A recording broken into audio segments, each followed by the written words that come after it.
आपका स्टडी अड्डा प्रो में स्वागत है। 19वीं शताब्दी सामाजिक धार्मिक सुधार आंदोलन, इस दौर को भारतीय पुनर्जागरण की शुरुआत भी कहा जाता है।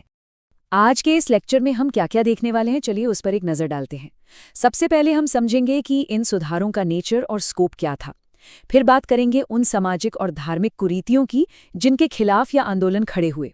इसके बाद हम उन कैटलिस्ट्स को जानेंगे, मतलब वो क्या वजह थी जिनसे ये सुधार शुरू हुए।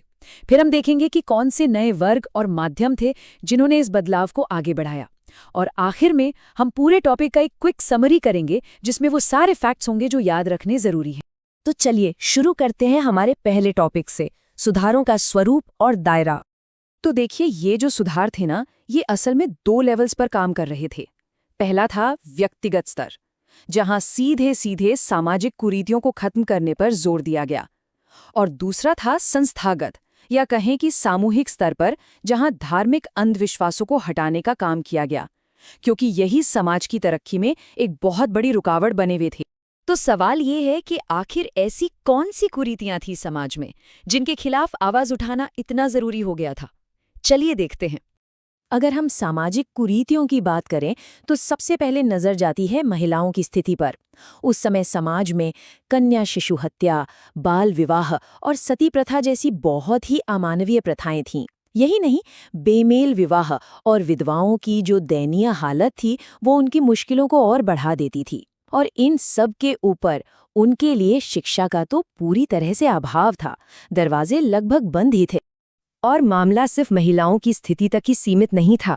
समाज में जातिगत भेदभाव और धार्मिक जड़ता भी एक बहुत बड़ी समस्या थी। एक तरफ जातिगत कुरीतियां थीं, जैसे निम्न जातियों के साथ भेदभाव और अस्पृश्यता यानी छुआछूत, जिसके जरिए उनका सामाजिक बहिष्कार तक किया जाता था। तो दूसरी तरफ थीं धार्मिक कुरीतियां, मतलब बेवजह के धार्मिक कर्मकांड और अंधविश्वास, जिनमें पूरा समाज बुरी तरह जकड़ा हुआ था। अब जब हमने समस्याएं देख ली हैं तो ये जानना भी जरूरी है कि इन सुधारों की आग लगी कैसे, वो कौन सी वजहें थीं, वो कौन से कैटलिस्ट थे जिन्होंने इस बदलाव को मुमकिन बनाया। चलिए उन पर नजर डालते हैं। मोटे तौर पर देखें तो इसके पीछे 2 मुख्य वजहें सामने आती हैं। एक तो था पाश्चात्य प्रभाव, जिसमें अंग्रेजी शिक्षा और आधुनिक सोच ने अहम भूमिका निभाई, और दूसरा, जो शायद ज्यादा जरूरी था, वो था वैचारिक आधार। इस नई सोच ने तर्कवाद और मानवतावाद पर जोर दिया, मतलब हर पुरानी प्रथा और परंपरा को तर्क की कसौटी पर परखा जाने लगा। अब देखिए, विचार तो आ गए, लेकिन इन विचारों को लोगों तक पहुंचाने के लिए, समाज में फैलाने के लिए कुछ नए क्लासेस और नए मीडियम्स की भी जरूरत थी। चलिए देखते हैं ये कौन थे। और यहीं पर एक बहुत ही इंपॉर्टेंट टर्म आता है जो एग्जाम पॉइंट ऑफ व्यू से भी जरूरी है, भद्रलोक। ये शब्द बंगाल के उच्च शिक्षित मध्यम वर्गीय पुरुषों के लिए इस्तेमाल होता था। असल में ये वही नया वर्ग था जिसने इस पूरे सुधार आंदोलन को लीड किया, उसका नेतृत्व किया।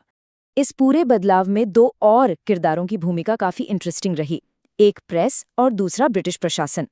ब्रिटिश प्रशासन पर मानवतावाद और उपयोगितावाद जैसे विचारों का दबाव था, जिसकी वजह से वो भारतीय परंपराओं में दखल दे रहे थे।